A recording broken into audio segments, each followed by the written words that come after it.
গাছ হচ্ছে মানুষের বন্ধু। তোমরা যদি গাছ, এমন এমন লোক আছে যারা টার্গেট নিয়েছে 5,000 গাছ বসাবো, কেউ 10,000 গাছ বসিয়েই যাচ্ছে বিভিন্ন জায়গায়, যেখানে যায় গাছ বসা। এক ভদ্রলোক আছে তো শুধু বট গাছ বসে। বট গাছ হচ্ছে সব থেকে বৃক্ষের মধ্যে সব থেকে বড়,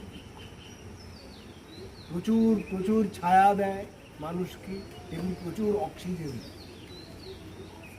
তেমনি এখন অনেক গাছ হয়েছে যেগুলো বাড়ির মধ্যে রাখলেও অক্সিজেন দেয়। স্নেক প্ল্যান্ট আছে, আরও অনেক আছে, এগুলো প্রচুর পরিমাণে অক্সিজেন দেয় গাছ। তো এবার থেকে তোমরা গাছকে ভালোবাসবে। গাছ কেউ কাটতে গেলে বিনা কারণে যদি কেউ কাটে বাধা দিলে বলবে, তোমরা বাধা দিতে পারবে না, বড়দের বলবে কেন কাটবে, ঠিক আছে? আর গাছ লাগাও, এখন থেকে তোমাদের যদি গাছকে ভালোবাসো, গাছ লাগাতে বলছে, ফুল গাছ হোক বড় গাছ হোক, ঠিক আছে?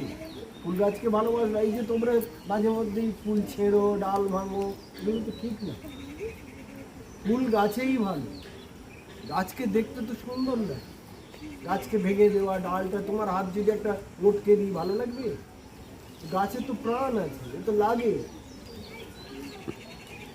এবার থেকে তোমরা সবাই চেষ্টা করবে গাছ বসার।